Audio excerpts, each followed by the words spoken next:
to be allowed to present Vijay Prashad in front of you.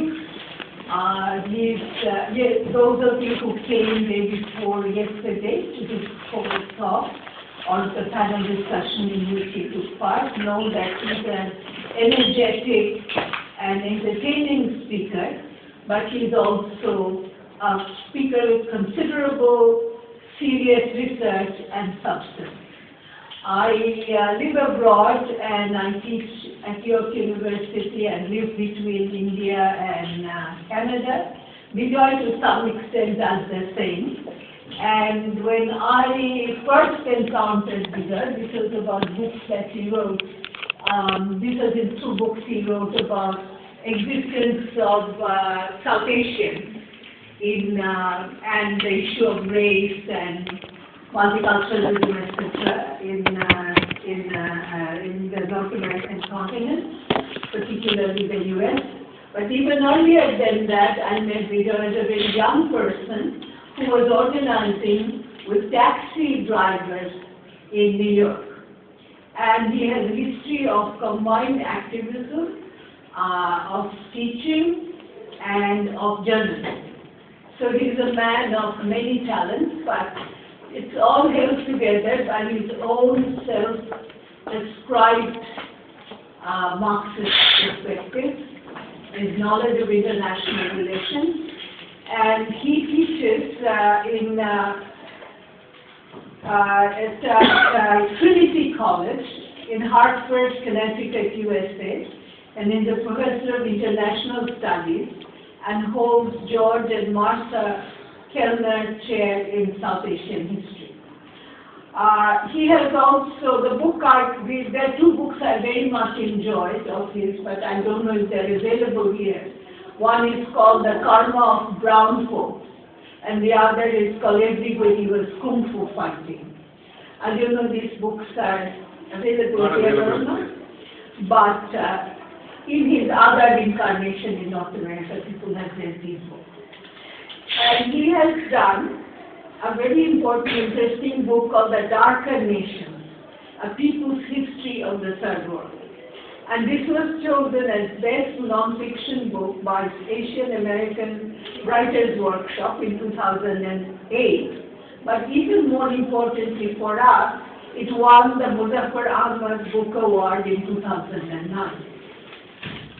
He has also, in 2012, published an important book called Arab Spring, Libyan Winter, and I don't know that this book has received any awards yet, but it points out very important aspects of this much talked about Arab Spring, which is the combination of many kinds of political social forces.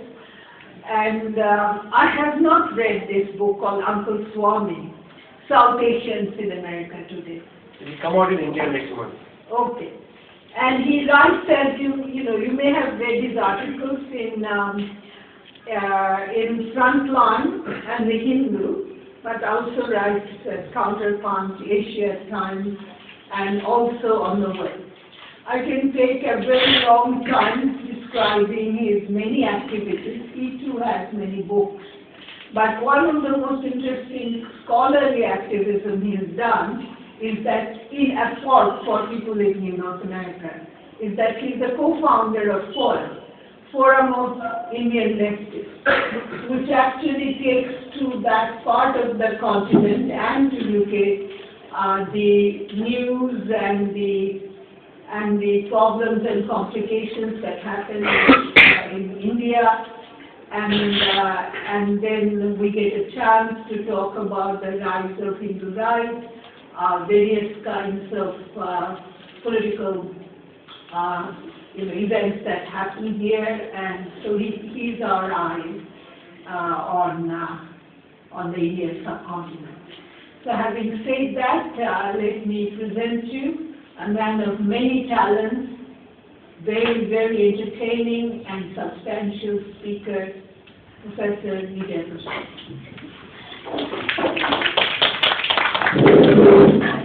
Okay. Thank you so much. You're more kind than I am capable of being. So that's very nice to be here. Thank you to Chaitanya for inviting me to come to the Center for Marxian Studies. And I hope this is going to be interesting to you.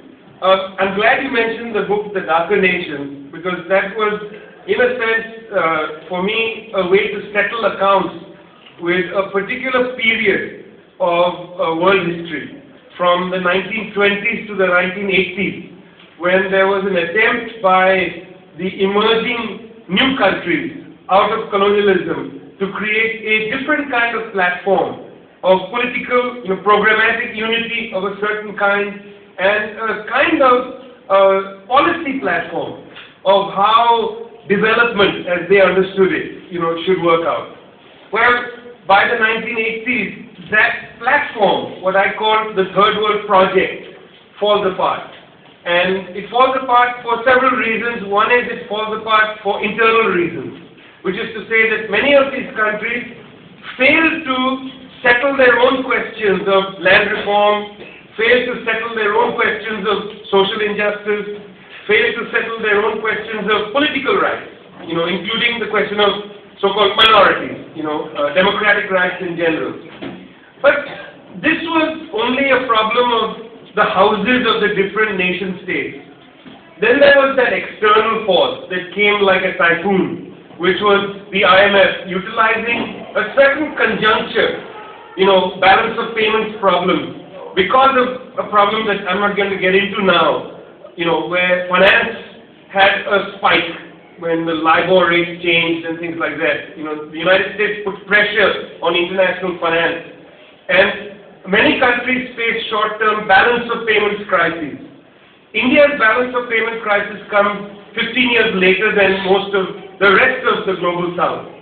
And as a consequence of this major push by the IMF under the name of their policy framework called structural adjustment, which was contrary to the Third World Project's policy agenda, the Third World Project falls apart by about 1983, in the middle of the debt crisis. So I've just finished, and in March and April, the second volume will come out called The Poorer Nation, which starts in 1973. It goes back 10 years. Darker Nations ends in 83. This book goes back 10 years. That book, Poorer Nation, takes up the question much more seriously of what happened after the collapse of the Third World Project. So one of the enduring themes of the first half of that book is how the development agenda collapses. In other words, the so-called North-South dialogue, where for at least 3 decades, from the late 1940s till the late, maybe mid-1970s, there was a serious engagement between Northern liberalism and the Southern agenda.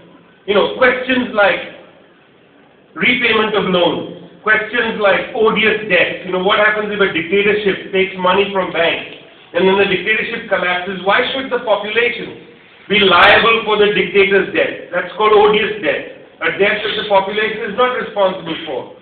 So those questions were firmly on the development agenda in the North-South dialogue. The last gasp of the North-South dialogue was a commission chaired by the former West German Chancellor, Willy Brandt. It was called the Brandt Commission. And they reported in the early 1980s. The report actually comes out in late 79, early 1980. In 1981, they meet in Cancun, Mexico, for the last major North-South summit, where Ronald Reagan comes and says there is no such thing as development. And in a sense, that's the end of the development agenda. In other words, Northern liberalism is marginalized. In the North, the policy space now is taken up by neoliberalism. No longer is there a liberal space. In the policy space, no longer is there a liberal agenda. The neoliberal agenda is the most dominant agenda in the policy deliberations, in the World Bank, in the IMF, in all the UN agencies, including UNCTAD, the UN Conference for Trade and Development, a very important UN agency for the Third World Project, is now seconded to a neoliberal agenda. Meanwhile, in the South, there is a kind of confusion.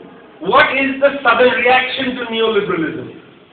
And so there I take up in this book the deliberations in another commission, which is impaneled in the 1980s under the general leadership of Julius Nyerere, the famous leader of Tanzania. The Secretary General of that commission, which is the South Commission, is Manmohan Singh, now of course Prime Minister of India. But Singh in the 1980s was in Geneva as the Secretary General of the South Commission, where they had a very serious discussion of what should be the Southern agenda vis-a-vis the collapse of the development dialogue. So they concentrated pretty much on two aspects. One was the question of the debt crisis. How should the South raise capital for so-called development? Okay, that was one important issue. Secondly, very important to their agenda, was what is the question of intellectual property.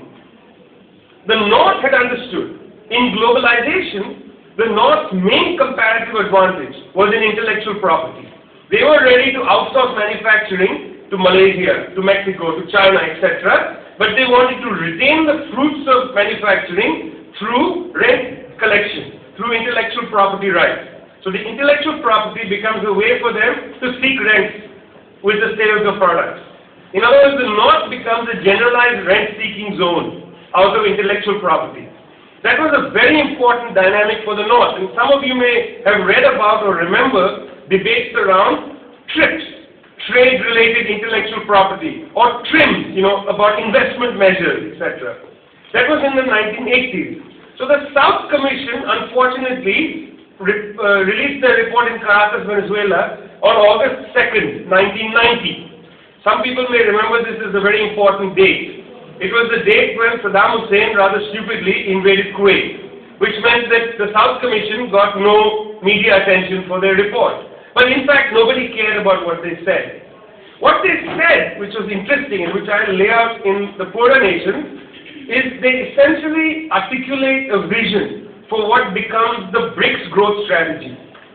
They argue essentially that the North no longer is going to either be willing or capable of being a locomotive for the South. The North is not going to pull the South.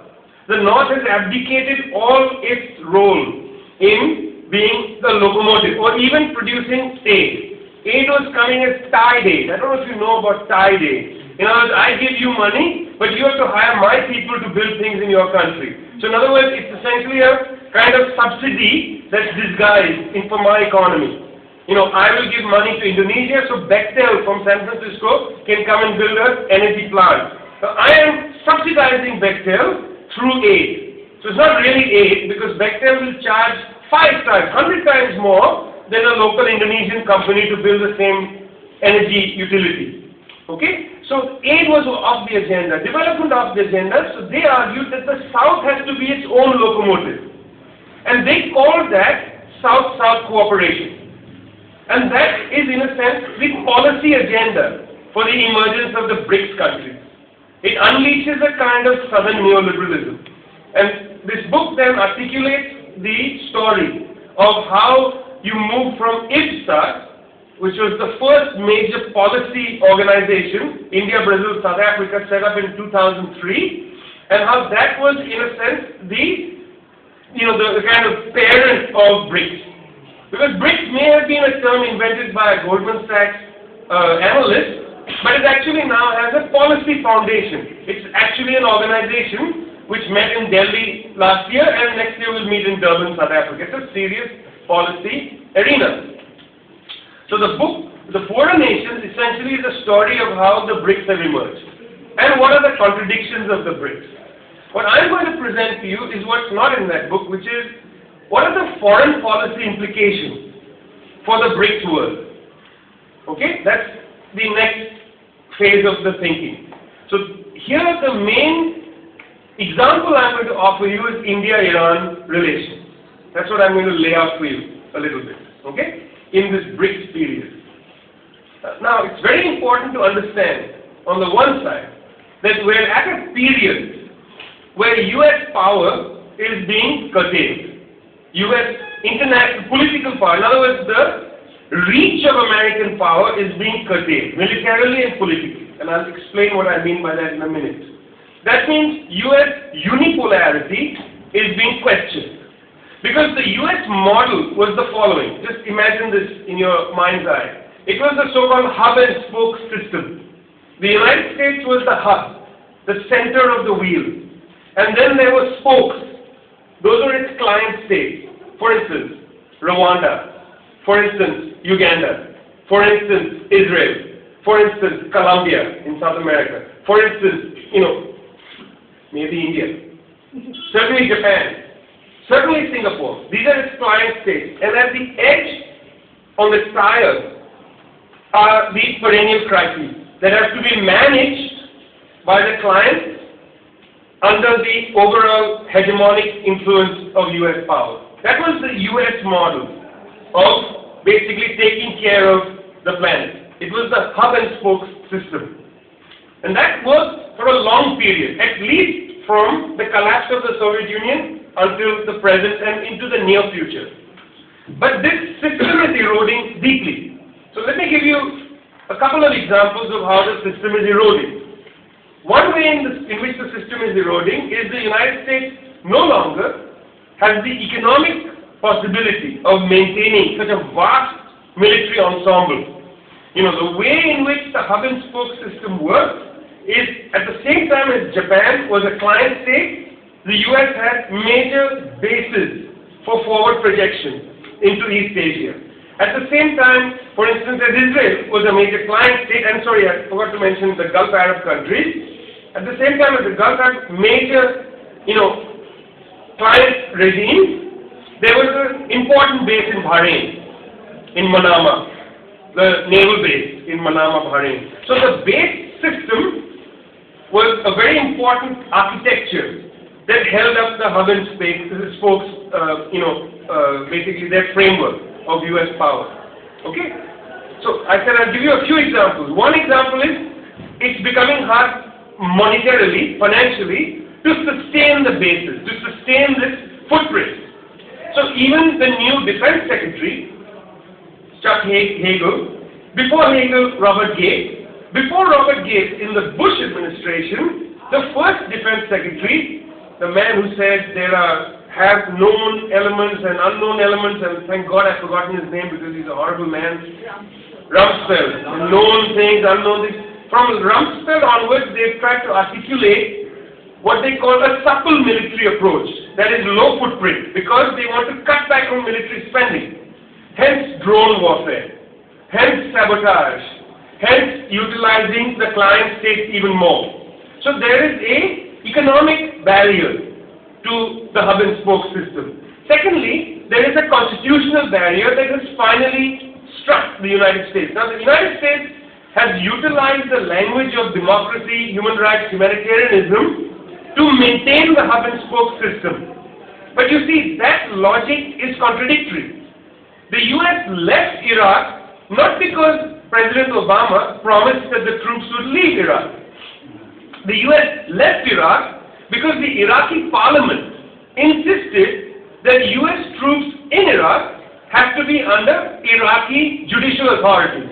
That is, if there is a question of a violation of Iraqi law, the US service people have to come before an Iraqi judge. Now, this for the United States is intolerable. After all, that is the reason why the United States is not a member of the International Criminal Court. To be a member of the International Criminal Court means you put your troops under the jurisdiction of international law. Now, if you won't allow the jurisdiction of international law, why would you allow some tin-pot Iraqi court to have jurisdiction over your troops? You understand? So the United States withdrew their troops substantially out of Iraq. Now, this is a very important index of assertion by national parliaments over their territory. In Afghanistan, it is likely that Karzai, under enormous internal pressure because of the night raids, civilian casualties, drone attacks, etc., is going to have to insist when Afghanistan renews the status of force agreement, he is going to have to insist, at least as a bargaining point, that Afghan law has to have primacy over the behavior of American troops in Afghanistan. Another thing that would be intolerable. So in this way, A, there is an economic pressure on the hub and spoke system. Secondly, there is increasingly a constitutional pressure on the hub and spoke system. You may remember that in Japan, a very popular politician, Hatoyama, won the premiership by campaigning to remove the Okinawa base. He won the election, started a maneuver to remove the base, and the United States interfered in Japanese politics and he had to resign. I don't know if you remember this. This is just 2 years ago. So the constitutional pressure of securing their own land is very significant and significantly working against American power. Now put this in the same context as the IMF reporting, for instance, that by 2016 at the earliest, China will have the world's largest economy. So US power is certainly in decline, but it's not declined. It is still important now and into the near future. So that's one model. That's the model, shall we call, the model of US primacy, or the hub and spoke system. But a second system is also appearing, and there are glimmers of it. And so let me describe the second system, and then it's between these two systems that India and Iran are struggling. What is the second system? Let's call the second system regionalism. Okay? Regionalism. Currently, the region of the world that has at least come closest to an exit from neoliberalism is South America. And significantly, in South America, for the last 65 years, South American affairs were handled or managed by American client states and the United States through a regional body called the Organization of American States, the OAS. The United States was an equal member of the Organization of American States as Brazil, as Argentina, as Chile, etc. Now, certainly it is a member of America, meaning the two Americas. So it's logical that it should be a member of the OAS. However, the OAS ambit was actually south of the United States. In other words, the OAS actually didn't deliberate on issues that were pertinent to the United States. It never passed any, message about the United States. It was all about South America and the Caribbean and Central America. So, as South America has regained a sense of continental confidence, as new economic ideas have entered South America and are being experimented with, they haven't exited from neoliberalism. I said they seem to be the closest toward an exit. They have at least spotted what they think is an exit. But there's also an immense confidence in South America. So a year and a half ago, they formed an organization called the Community of Latin American and Caribbean States, in which they did not allow the United States or Canada to have a seat. In other words, they have created a regional organization absent American power. This is very important because it's the first time you see a confident region saying that we have regional problems. We have internal problems. We don't agree with each other at all times. Brazil has important differences with Bolivia over natural gas. Even though they both have left regimes, various kinds of left regimes, they have serious differences of opinion. But we don't need to sit in a room, the Brazilians, the Bolivians, and the Americans, being tutored by the United States. We can have our own discussions. We are grown-ups. So we will create a regional platform. This is a very significant development. You have not seen this anywhere else.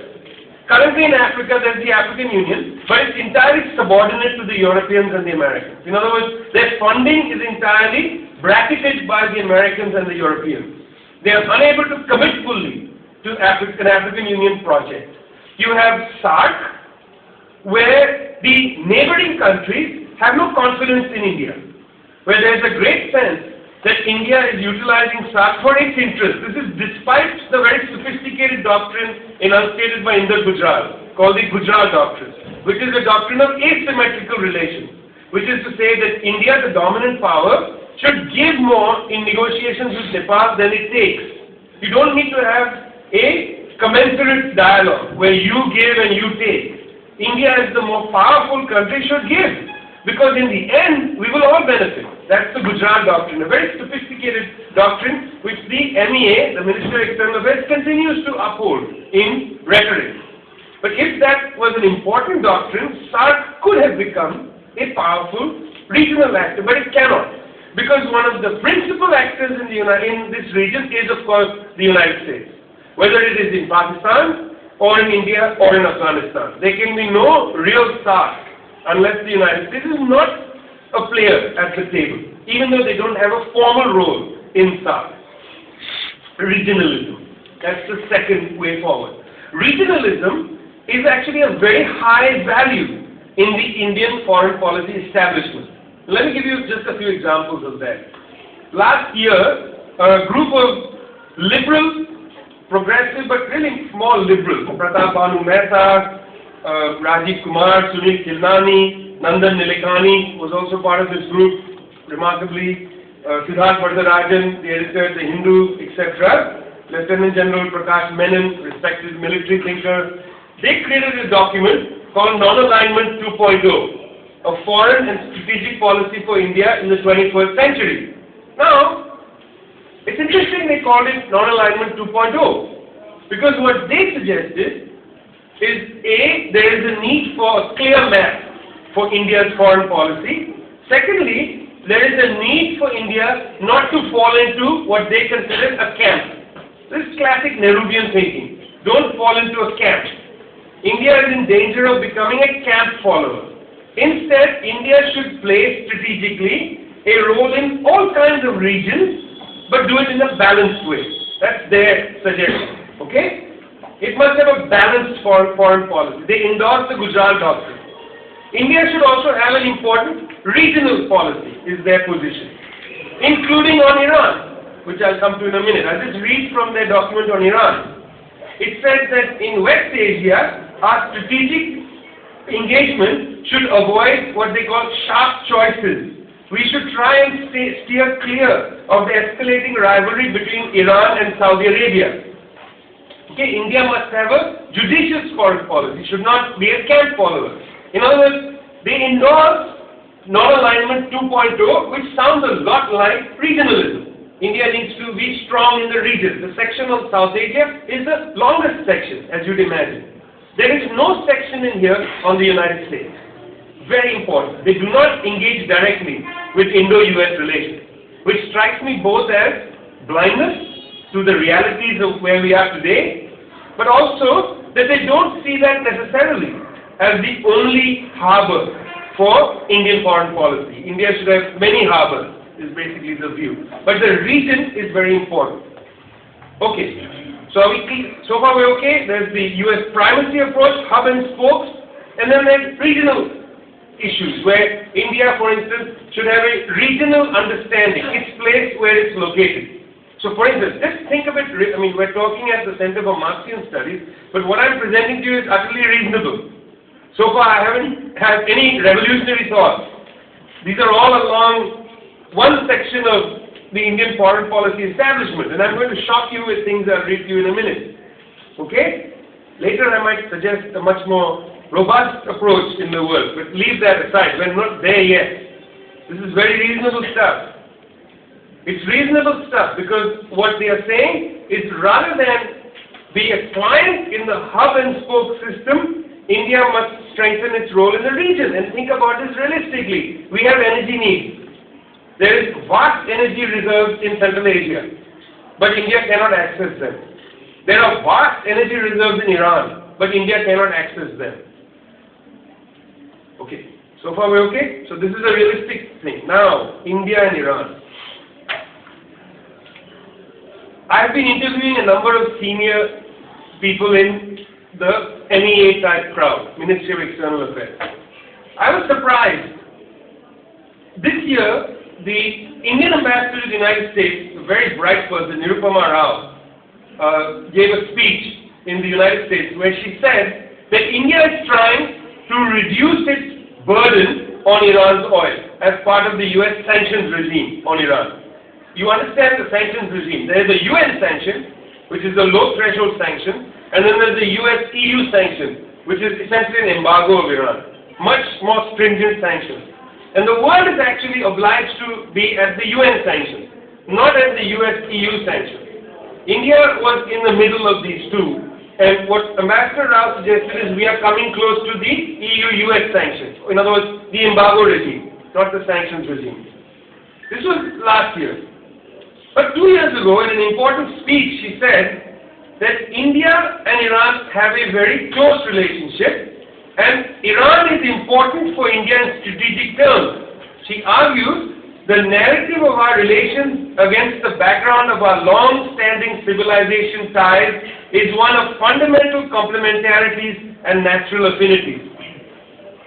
So on the one hand, there is an understanding among people in the MEA that Iran is essential for Indian thinking into the near future. On the other hand, there is pressure from the United States to cut the knot between India and Iran. If you think she said this in 2010 and now has had to change her mind, that's not entirely true. The MEA's senior-most person on West Asia, just about a month ago, gave a speech in Delhi in which he said that India and Iran are going to increase their relations despite Western sanctions. This is Yash Sinha, who heads the West Asia desk. Despite Western sanctions, we are going to increase our relations. So there is a confusing tone, and the confusion is brought to the highest point in Shashi Tharoor's book, Pax Indica. I don't know how many of you have looked at the book. But in the book, Shashi Tharoor wants it all. Very close ties with America, very close ties with Iran. Very close ties with the Israelis, very close ties with the Palestinians. You know, some of these things are not commensurate. You cannot have both things. You could have good relations with everybody, but you can't have close ties with everybody. You can be friends with everybody, but you can't be allies with everybody.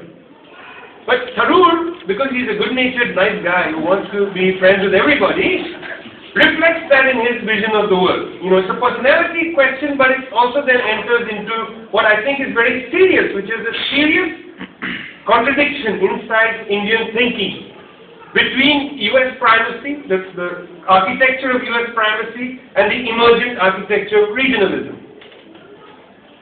So let me describe a little bit about what is that emergent regionalism that's happening. But before I do that, a little bit on how U.S. primacy has, in a sense, maybe I should say, corrupted the thinking of the Indian establishment towards Iran. Now, I don't know how many of you know that India is a nuclear weapons country. And you might also know that India is not, well, a lot of people don't know that. It's a surprising thing. Because we all think that, you know, Iran should not have nuclear weapons. We think that, you know, self-righteously. But of course, we have nuclear weapons. And so does the United States. But India and the United States are saying things like, Iran should not have nuclear weapons. Now, it's interesting that India is not a signatory of the Nuclear Non-Proliferation Treaty on the grounds that it's a nuclear apartheid treaty. In other words, this is why India refused to sign the Comprehensive Test Ban Agreement. Why did India refuse these two treaties? It argues that why should just a few countries have nuclear weapons and the rest not? That's what they call nuclear apartheid. So very good point. That didn't mean that everybody has nuclear weapons. It meant you should stop de-escalate from your nuclear weaponization. That was the spirit of the Non-Proliferation Treaty. Okay? So now, India is saying, Iran can't have, but we can, which is actually, you know, justifying the logic of nuclear apartheid. That somehow we are in the club, but still India is not an NPT signatory. Nor has India signed the Comprehensive Test Ban Agreement. So India, therefore, is an international outlaw, having twice illegally exploded nuclear weapons, once in 1974 and once in 1998. Each time multiple bombs were exploded. It's an outlaw country. It broke the law. Okay. Having broken the law, we have received now clearance from the United States that our weapons are okay, because they would like us to be a client. Because the United States has a law, internal domestic law, that says illegal nuclear testing countries cannot receive dual-use technology, etc., India began a very close relationship with Israel. So that Israel could then supply India the same weaponry that we couldn't get from the United States. I don't know if you know that India buys half of Israel's weaponry. half of the weaponry produced in Israel is bought by India. And that is weaponry produced in joint ventures with American companies. In other words, India is able to circumvent American domestic law by getting that dual-use technology through Israel. So India is really, if you think of this logically, I'm not making a moral judgment, if you think of this logically, far be it for me to be moral about any of these things, just logically, India has not only violated international law, NPT, which it didn't sign, CTB didn't sign, but also has violated US law by going around US law, and yet George Bush comes to India in the 2000s to sign the US-India Strategic Nuclear Agreement. Okay. Why were the Americans so eager to get India to sign the US nuclear agreement? Why were they very eager? Why was Manmohan Singh eager to sign that in the first place? Well, the second answer is easy. Manmohan Singh, Montek, etc., very eager to have a close relationship with the United States because their mentality is the hub and spokes mentality. They are actually yesterday's men. They are unable to see that the hub and spokes model is anachronistic. That the more reasonable model of the future is regionalism. In that sense, the Prime Minister and his team are actually quite anachronistic in their thinking. They believe that a very close ally relationship with the US, not just friend relationship, but ally relationship is the way to go. At the same time, as places, continents outside the subcontinent are moving away from that kind of thinking. Even Colombia, which was a close client, is moving away from that kind of thinking. They would like to be friendly, but they also want to be integrated into South America. You follow what I'm saying? So that's yesterday's thinking. Now so that's why did Manmohan Singh, why was he so eager that they changed the parliament and whatever, UPA 1 had to collapse? The first question is very interesting as well. Why was the United States so eager to bring India out of the nuclear cold? Simply, India, despite these kind of things, plays a very important role in the non-aligned movement, in the NAM forums, in ITSA, in BRICS. It has a certain moral position. Why? Part of it has to do with the fact that our diplomatic service is peopled by, who have good English. They are very good in international forums.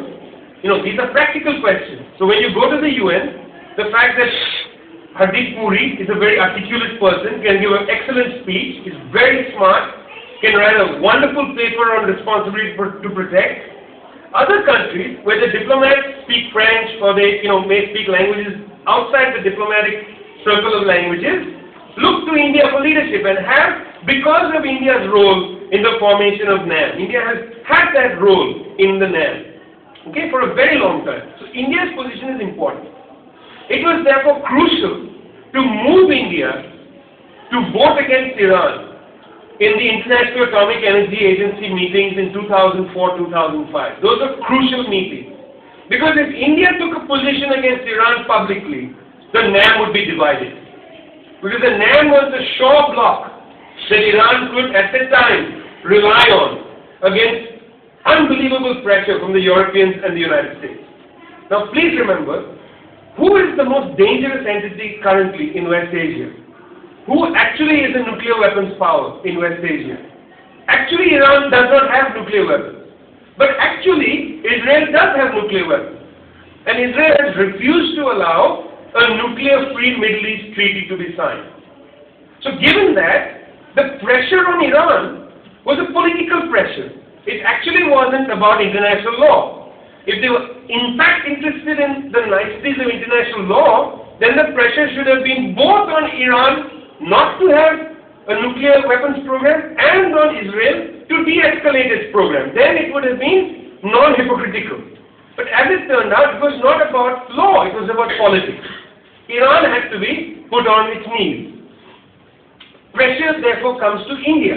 Now, India at the time was negotiating a major pipeline from India to Iran, a natural gas pipeline, the so-called peace pipeline, which would have gone through Afghanistan. At the same time, a second pipeline up to Turkmenistan. I don't know if you remember these. Recently, when the Premier of Turkmenistan came to Delhi, unfortunately, nobody told Pranab Mukherjee not to say this, but in public he said, we are still committed to the pipeline to Turkmenistan. And of course, Manmohan Singh's government was like, oops, that was supposed to have lapsed. But the President said it in a public press conference. We are committed to that. That's the old memory. Now, those pipeline projects were deeply objectionable because they would not allow the United States to isolate Iran from its neighbors.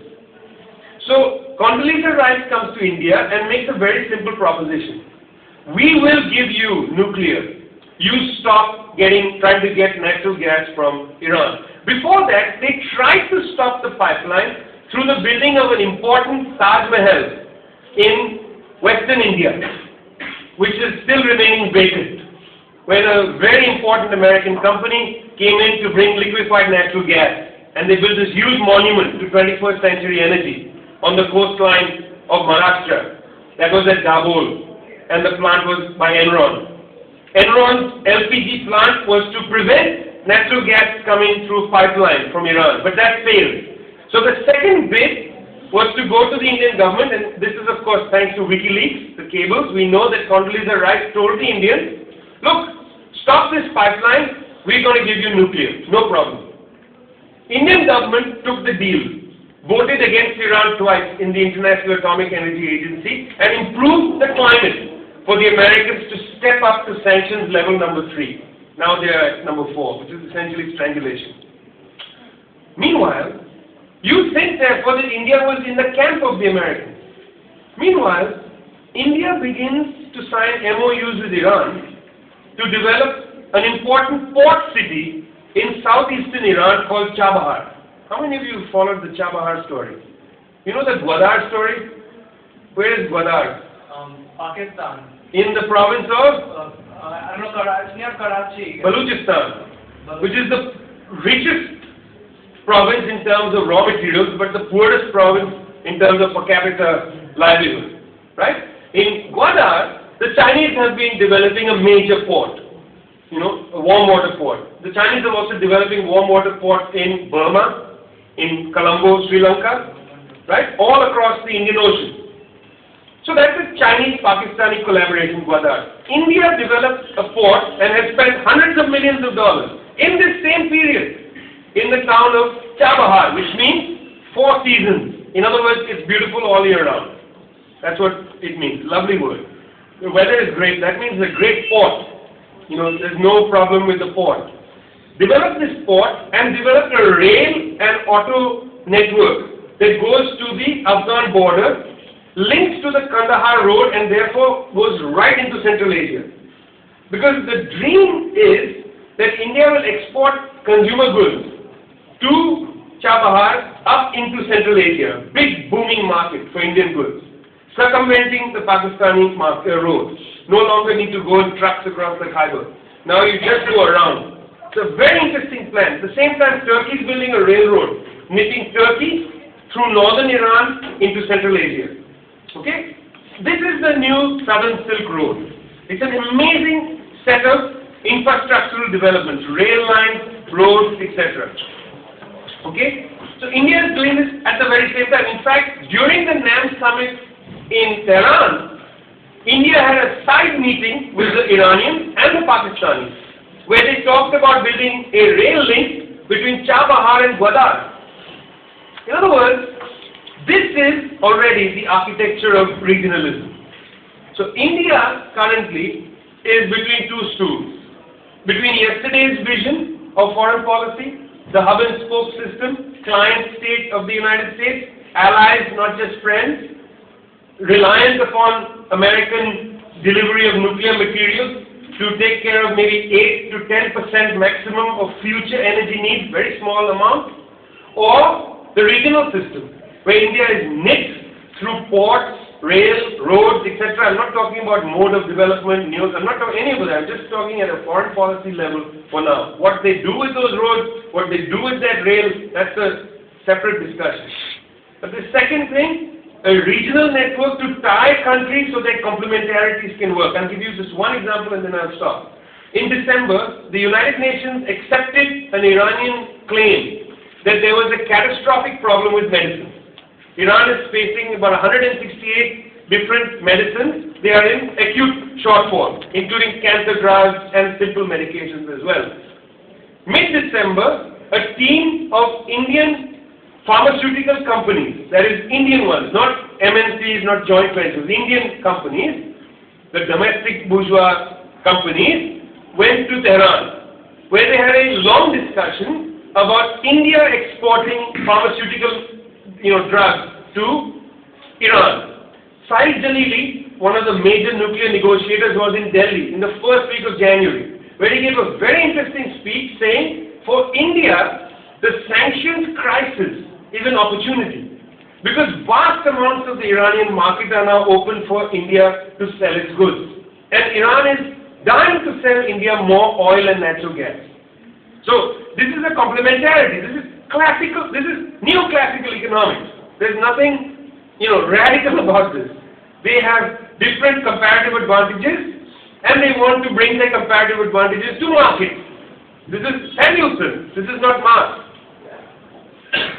They therefore want to structure an agreement, but this is anathema to the United States. Because the issue is they don't want this. That means that Iran no longer is being isolated. So Indian pharmaceutical companies will lose out on a major business opportunity. Now I'd like you to think about where we are. We are poised at a position where in the near future, American primacy is definitely going to come to an end. We are in a position where new regional thinking has emerged, where China, which is going to be the next major economy in the world, is not actually willing to become a major superpower, hegemon, or govern unipolarity. They want to govern through BRICS. That means India is a player in the BRICS agenda. And yet, India is not allowing itself to think through the implications of this shift. India shining or India blind? That's up to you. Now please ask me some difficult questions. Well, Okay. thank you, Vijay, for this very, very interesting expose of what is going on. It has so many levels and so many layers and, honesties and dishonesties all combined into a complicated structure. Makes us think. So we're open now for questions and discussions, and I already see two eager hands at the back.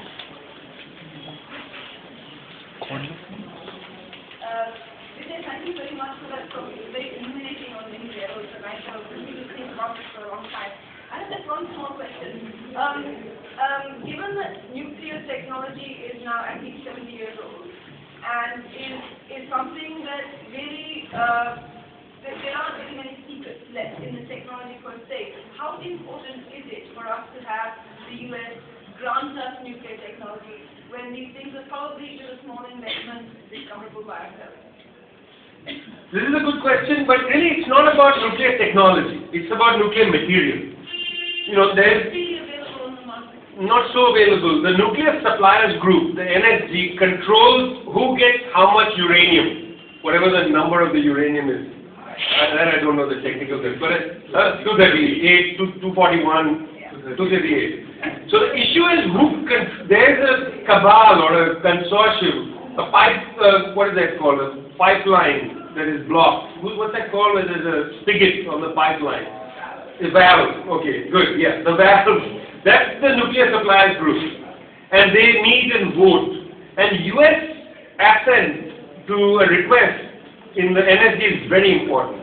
I think the other countries are like Australia, I don't know who the others are, I don't keep up with that end, but I do know that American assent was very significant. So when the Hyde Agreement was passed in the US Parliament, in the Congress, the Hyde Agreement put some restrictions, but one of the things that the Singh government was very happy about was the United States promised to give full support to India in the Nuclear Suppliers Group, which they did. And therefore they got assent from the NSG. Because after all, there were lots of questions by other countries in the NSG saying, look, India is not within any kind of framework of monitoring. I mean, we're upset Iran. Iran is an NPT country. IAEA inspectors are forever in Iran. What happens is anytime inspectors come into any country, forget any country, into my house, into a factory, into any place, the thing that the person whose factory it is, whose house it is, they keep trying to say, you can't open that door. Let me see your permission to open that cupboard. You are the CID, you've come to raid my house. You can't open that closet. Don't people say that? Your house has been raided by the CID. Yes. Same thing in a factory. Factory inspectors come. You think the big factory owner says, please look at everything. No. That bathroom is my private bathroom in which they've kept all their secret documents. You can't come in there. Let me see your warrant for that bathroom. The Iranians do the same thing. You can't go there. You can't. What the United, every time a report comes, a report says we were not permitted to see X place. And they say, well, that is evidence now. Now, that's negative evidence. That evidence doesn't say, yes, there's a bomb in that room. All that evidence is they will not allow you to go into that building. So, you see, the issue is the Iranians are cooperating with the IAEA to the best of everybody's ability. Same when Saddam was so-called cooperating, he was, you can't go there. You can't. Then they say, well, he's obviously got things hidden there. Well, where are those things? And the Iranian leadership has said, we are not pursuing a nuclear program. Now, whether you believe them or not is a separate question.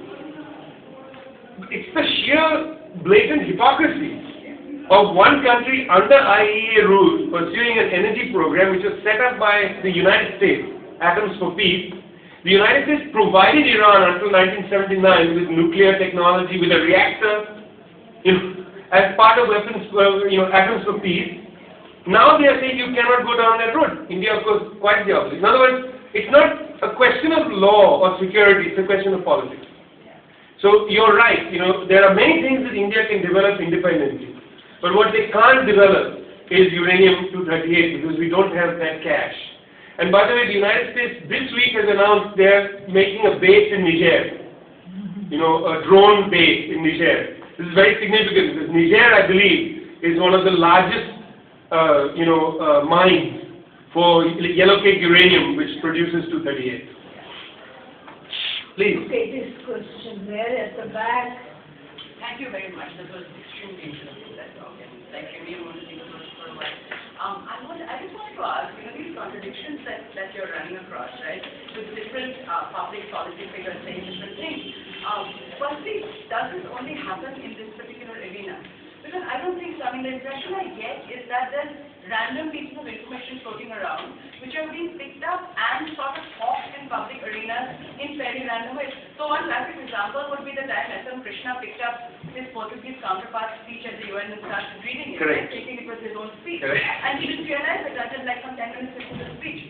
And so I actually see these acts of contradictions all the time. So I'm wondering if it's not as much a question of policy in this particular matter as an issue with information, communication and policy at a general level in India. So very good question. Let me take the question in several ways. One, I'll just take it in terms of scholarship. One of the arenas that's really lacking in our scholarship in general Indian governance is there's almost no ethnography of the institution. People have not gone in and studied how does the Ministry of Finance work? How is West Bengal income tax policy designed? Not what is it? Who designs it? Where does the paperwork move from? We don't understand things like, what is the IAS exam like? Who writes it? What is the procedure toward which you get promoted? So one thing we're really lacking is a history of the institutions.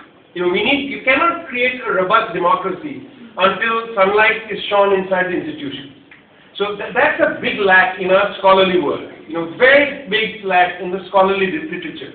We're just not promoting this kind of investigation. The link to that, in this specific case, there is a shift going on, I believe, and I only believe this anecdotally because I'm interviewing a lot of people in the foreign service. There's a shift going on in the kinds of people and the kinds of worldviews that are entering the foreign service. So if you look at people 73 batch, 74 batch, people like Hardeep Puri, Nirupama Rao, she was her sister is a very important figure in the Navy. She's a Rear Vice Admiral, I think, Nirupama Rao's sister. They were the Menon sisters, famous singers in college. She comes from a very important, very interesting, idiosyncratic family. At any rate, people like them, 70s batch, Nirupam Sen, who was the UN ambassador, very interesting man. He can recite Russian poetry in Russian, very bright person, accomplished, a Marxist actually. He's a Marxist, self-described Marxist. I don't think you're going to get a Marxist in the 1990 batch onward. So the kind of crowd that's going into the, foreign service now are not the kinds of thinkers that were there earlier. So liberalization is going to pay dividends in the sort of worldview. There will be a lot more knee-jerk pro-American thinking than previously, where there was this sort of NAM attitude that was there. Not antipathy to Iran, but interest. What is the Iranian diplomat saying? Now it's going to be suspicion of the Iran. I'm already sensing that. So that's the second important problem. The third issue is there is a great divide currently because the 70s and 80s batches run the MEA. There's a huge divide between the foreign service views and the political views. In other words, the kind of Manmohan Montic approach to world affairs is not shared by the bureaucrats in the Ministry of External Affairs.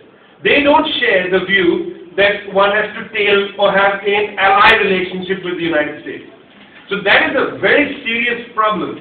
And that problem comes whether they're discussing Chinese policy or they're discussing policy regarding the United States in particular, Iran, etc.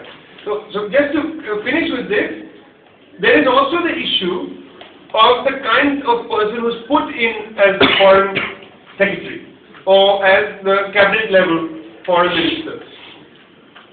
Krishna was the wrong person for the job. You have to find somebody. I'm just talking now just in terms of how you produce a cabinet. You don't put somebody in charge of the Ministry of Finance who's not interested in numbers, who's not interested in economics, who's not interested in questions of allocation and resource. I'm just talking in neoclassical things. How would you put somebody in charge of the Ministry of External Affairs who's not interested in the world? So the one interesting thing with Salman Khurshid is, regardless of his own problems, is actually he's interested in the world. So that's a real significant issue, is the problem of the high politicization of the cabinet, where different parties have to be represented and they fight for, we need telecom because that's where we can make the most money, we need railways, we can make the most money through their patronage. What this has done is, this has really changed the way cabinet making is, and this is part, circling back to the question of how the institutions work. So if the cabinet is not created as essentially a way to tie together coalition in the Lok Sabha, you're not thinking about the cabinet as an autonomous entity to build policy in different departments. I think that's a real flaw, and that's been a big decline in Indian, as it was, cabinet-oriented ministerial work. There was a hand here, very eagerly held up, one here and one there at the back. So who do you? Yeah, please. Okay, I understand that by the vegan spoke model, it is indeed very important for India's foreign policy, for India, not just the foreign policy, but the future of our country to have good relations with Iran, and that too independent of the USA or any other hegemon. More importantly, I would like to point out one thing, that Iran has a kind of, not so bad relation with China, and China can really cash in if India loses out. So that is another geopolitical reason why India should be having good relations with Iran. But the question is that shouldn't India also be protesting against some of the gross human rights violations which are perpetrated by Iran and certain other regimes? Because I've seen that while certain people, in order to criticize America and the neoliberal system and the IMF, while they criticize America and the West, they simply turn a blind eye to the actual problems which these countries do have. People do forget that Saddam Hussein was a dictator. He wasn't really a people's hero or something like that. While I've seen communists here in Calcutta, I was in class 1 at that time, and Belgrade was being bombed by NATO jets and stuff like that. While these things were happening, people go livid and lambast the Americans, but people forget what Milosevic had done. People forget what happened in those camps in Goradze, Zepa, and Srebrenica. What you make a very good point. There's no question. You make a very good point. I mean, I agree that there is a section of the international left that takes the position that you only look at one contradiction, the primary contradiction, say, where world imperialism is harbored, okay, the United States. I mean, as a Marxist, I don't believe that a single contradiction is sufficient in your thinking of world relations. You have to think constantly about the multiple contradictions. So, for instance, with Syria, I think that the Assad regime is a brutal dictatorial regime. And for 11 months, people protested peacefully. They tortured children, threw their bodies on the streets in Dara, etc. So the Assad regime is certainly not to be defended. At the same time, after the rebellion turned into a violent rebellion, the Gulf Arabs, others came in to try to influence and take charge of the situation. So now you have a double contradiction. So some people I'm just taking a very complicated situation to elaborate your point. So some people then take the position, well, you have to defend Assad against the Gulf Arabs. My position is to hell with both. You have to defend the people of Syria against both the Assad regime, and otherwise you have no credibility as a human being. Correct? Now let me just finish the point coming back to what you're saying. So that's what political parties should be doing. That's the kind of position we need to articulate, okay? With the case of a government, like the Indian government, it's very complicated for a couple of reasons. One, India is not immune to its own gross human rights violations. After all, we have the Armed Forces Special Provision Act in the Northeast and the 1990 Act, see, that's from 56. The 1990 Act in Kashmir, the Armed Forces Act in Kashmir doesn't date to 56. Yes. It dates to 1990. That means it's not from prehistory a holdover. It's yesterday's, act. So we have our own internal gross violations of the use of security forces, plus Act is that under trials. How many people are sitting in under trials, right? That's a huge violation of human rights. So the Indian state is not capable of lecturing the Iranian state about human rights violations, on the one hand. Secondly, states have a complicated relationship given the Westphalia-type rules of interstate relations, It's not proper, I think, and that's why I find the United States, the government, criticizing other countries to be egregious. States should not get into the business of as states criticizing each other. It is the role of people, it is the role of political agencies to take that to the forefront, I believe. Otherwise, you have a breakdown in the interstate system. Okay? So, that's in terms of how I think states should operate. Once you attain state power, you have your own house to deliver. And then you have to be sensitive to the problems of other states because you have your own house. But ordinary people can and should make claims. In fact, the politicians who are running states in their political capacity can and should criticize other parts of the world.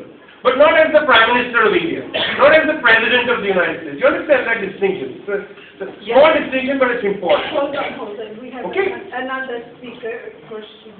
I think I've covered most of what you talked about, right? Yeah.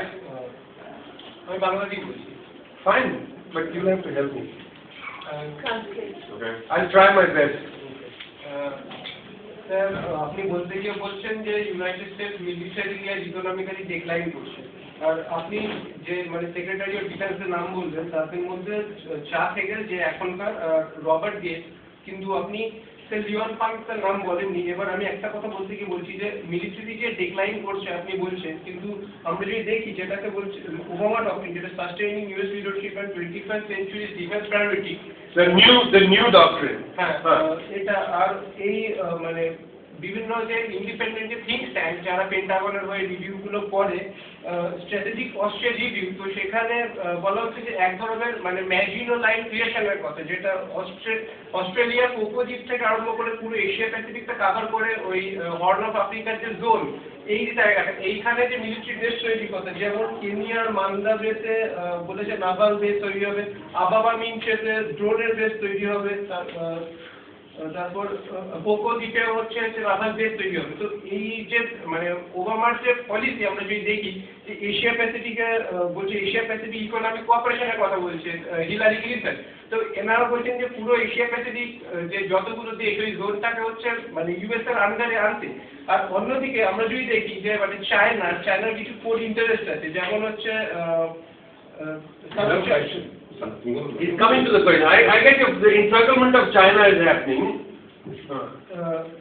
এবার চায়নার যেগুলো code interest সেগুলো হচ্ছে south China C এর ওপর code interest, exclusive economic zone যেটা চায়নার one of the big agenda, তারপর তাইওয়ান ইস্যু, তারপর এই যে এশিয়া প্যাসিফিক রিজিয়ন গুলো হ্যাঁ এশিয়া প্যাসিফিক রিজিয়ন মানে এই 1:1 একটা combative situation.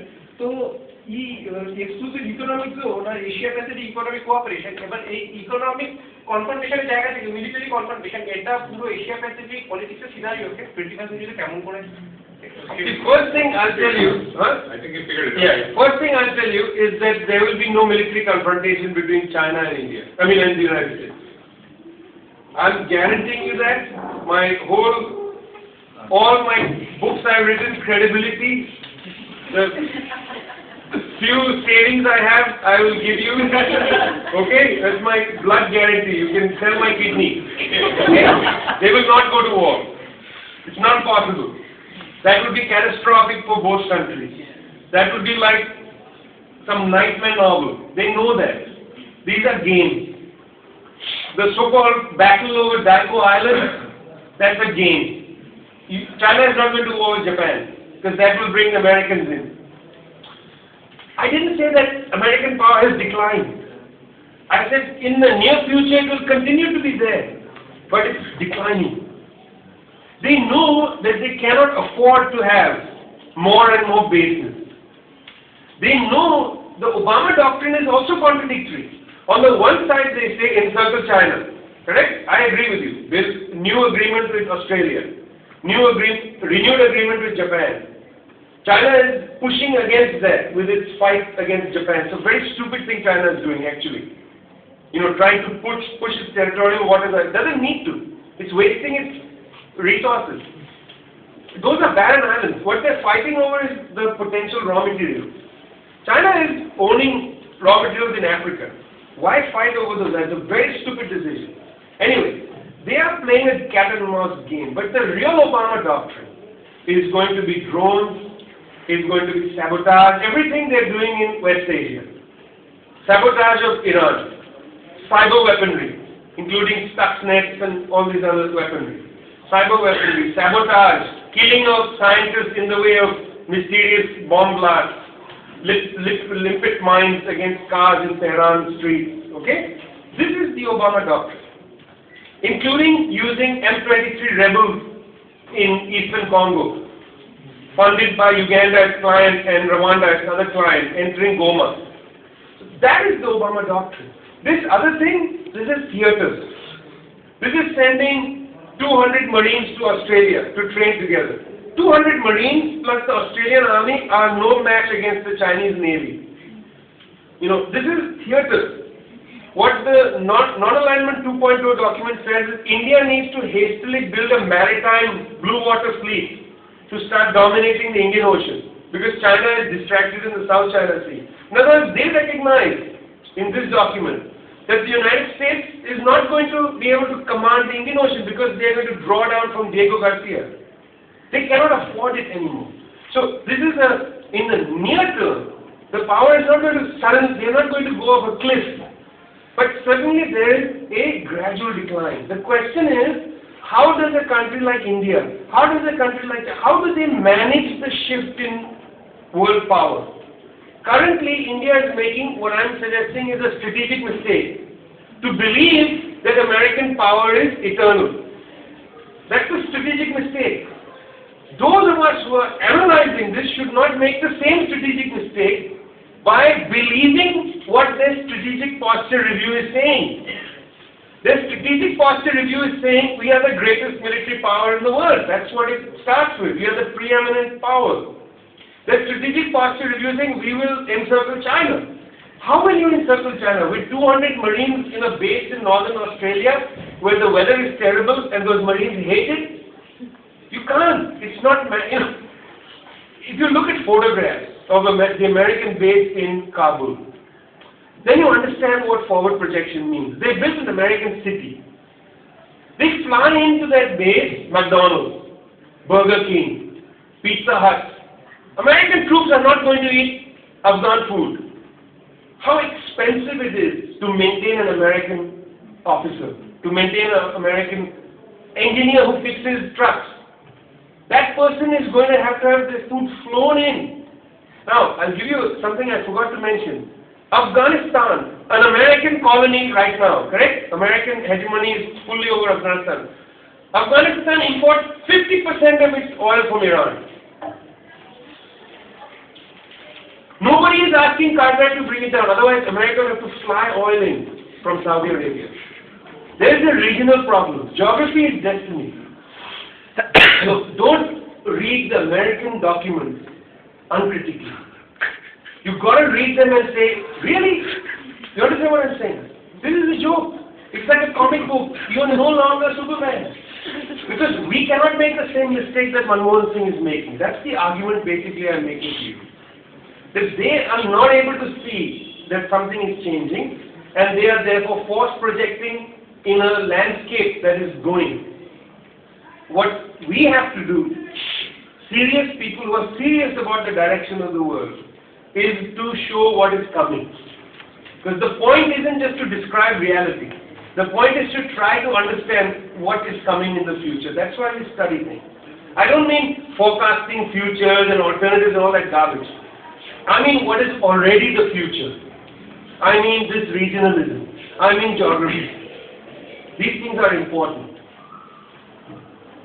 On that note, unless there are other burning, yes, there is a question. America has promised to provide India with nuclear materials, and as you said, Iran is dying to sell natural gas and oil to India.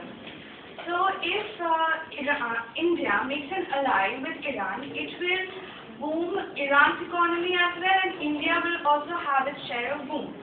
So in this situation, when the IMF has predicted that in 2016, China is going to become a world economy, so on what India should be really focusing on? Like, you have nuclear weapons already. India is a nuclear weapon. And as we know, India's economic growth, it has degraded from the last year. So what should be India's policy? Like, it should be focusing more on its economy, like booming its economy, or it should be sacrificing bread for guns, like compiling more on nuclear weapons?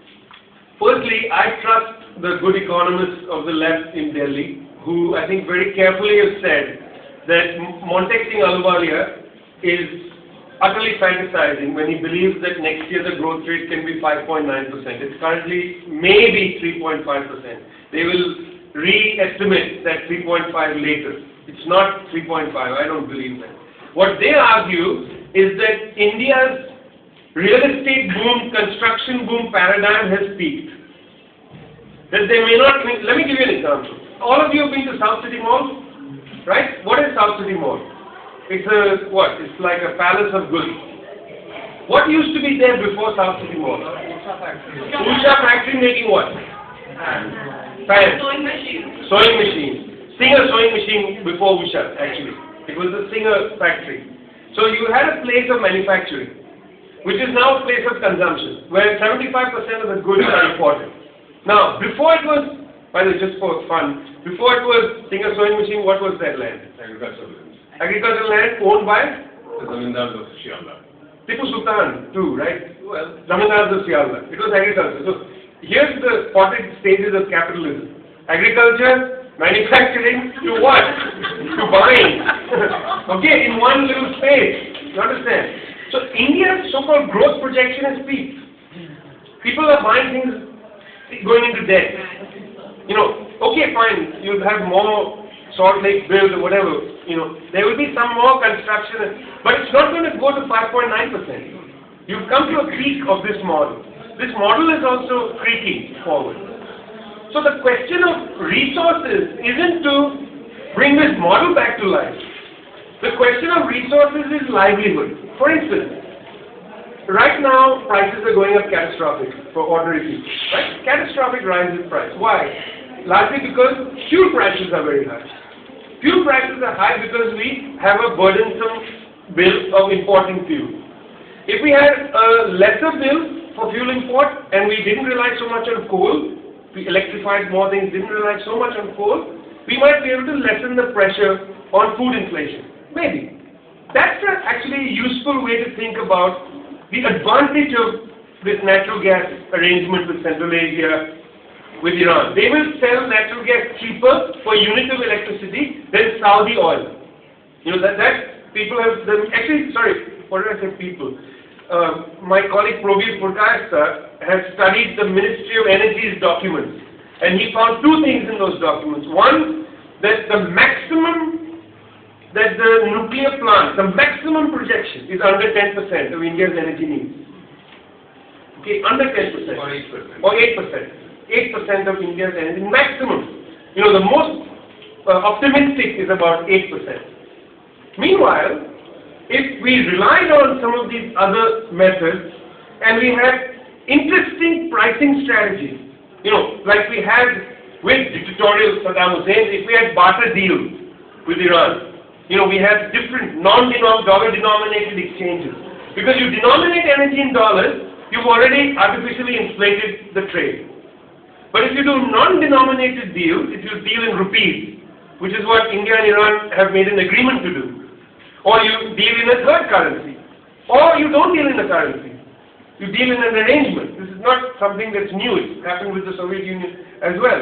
You make these arrangements, you can deflate the energy cost, which means common people can buy things at a cheaper price. That means they can then do other things with their money. So I agree with you. I think that there's an advantage to these energy arrangements, but it's not going to boost that growth rate. It might actually help, if we think creatively, help boost livelihoods and imaginations, and then people can think of new pathways for development. So, but India is a highly energy-consuming country. Our economy is at a low rate, but it's booming. So it requires energy. India is facing energy crisis at this point. So why don't focus more on India-Iran relations so that we can get energy at a cheaper rate? That's what I want you to do. I want you to go out there and tell people, are we mad? That's why I made this presentation to you. So that you won't sit and say, well, that was interesting. I want you to go out there and ask questions. What kind of foreign policy is this? It's madness. That's why I'm presenting this to you. Don't tell me. Go and tell everybody else. It's a mad world. Right? Can I take a minute? Yeah, please. Yeah. Well, I mean, thank you very much for that presentation, because as an aging Marxist, it gladdens my heart to hear somebody say that American power is declining. It's really nice to hear that. My question is that foreign policy is at least in part servant to the internal political dynamics of the country. Now, the Indo-US nuclear deal has been one of the most divisive things that have happened to India. So how do you see that standing out into the internal dynamics of political scenario? I'm waiting for the book to be written. That's the autopsy of when UPA-1 fell.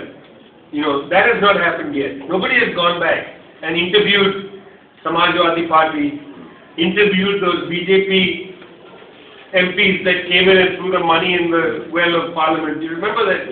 I'm waiting for somebody to go and talk to them. I'm not going to do it. Some journalist needs to go and write that journalistic book. It's amazing that nobody has, given that that was such a central phenomena in Indian domestic politics. It was a watershed. A watershed. But nobody has gone and written, there are books written about everything. Rahul Gandhi, 6 new books have come out.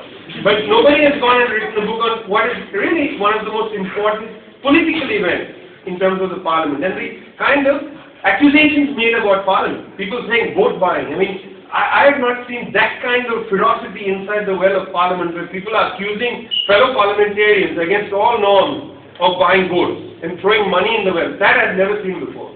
That was Taiwan Parliament style, where they go and slap each other. And if you watch, you can go to YouTube, type Taiwan Parliament slap. There are hundreds of videos of somebody going up to somebody and slapping them. It's like, What it happens in the West Bengal legislature also. Slapping but appointing women. Carefully. okay, carefully. So I'll go and look at those videos. Female parliamentarians fighting each other. Well, I'll look at those too. But at any rate, here the question, what you're raising is an important question. But because nobody has gone back and said what occurs, there's no self-consciousness about the kind of corruption that has entered the parliamentary process, where people have been willing to make these kind of minuscule deals, whether for personal gain or for narrow political gain, and the impact this has had on India's relations with the rest of the world. Okay, you got your seat reserved for the next time, nobody will run against you. That's fine for your career, but what has this done to the dynamic? So that's just at that one level. At the other level, the more significant level, where, from what you said earlier, where foreign affairs is a reflection of internal dynamics, it's true that I think that very large section of the so-called middle class, that is to say, let's say, on balance, 150 million people, in some ways, that class, from which I emerge as well, has had an impatience against the consensus of the past. In other words, that previous consensus said that you cannot run. You have to walk and you have to be with us. We have to all hold hands together. This class has wanted for a very long time to let that hand go and run, to be so-called liberalized, to be free. And an index of freedom is the relationship with the United States. That was a very crude understanding, that India will be modern if we have an intimate relationship with the United States, if we have a friendly relationship, an allied relationship with the United States. So I think the class dynamics of the UPA government is very clear. And this is the class which the UPA represents. This is the principal class, and the reason the UPA can be in government representing that class almost exclusively is that 500 million people in India are not consequential in terms of politics. They are simply outside the system. And then if you take the rest, 700 million odd people, if UPA is representing 150 to 200 million people, you can see how as a minority government, they can persist in power, because the rest will be fractured. And I think that's a serious problem. I mean, see, one of the most serious problems for the future of India is the utter disenfranchisement of 500 million people. 500 million people is 2,000 times the average size of a country in the world, I think. It's a lot of people. They're utterly outside the system. And there's no way for them to articulate their class interests inside what we consider, what my colleagues like Ram Bua and others celebrate as the survival of Indian democracy. What they are saying is the survival of India's elections. But there's a big difference between the survival of your elections and the survival of your democracy. I mean, what we have is a very robust election system, but this is certainly not a democracy. Okay, so on that note, I think we are, unless everyone is, you can go and talk to Vijay outside if he has been some time to talk to you. Sure. And I think he would like to. He's beginning his organizational work right here. So you can actually talk to him. And I want to thank Vijay for giving an exciting, interesting talk and also discussing why, some suicidal activities are going on in the Indian politics and economy, where, as you say, if we wanted something cheaply, we have a way to do it, so why kill ourselves over something like that? But I think these are questions that take a long time, and so please thank Professor Vijay Prashad and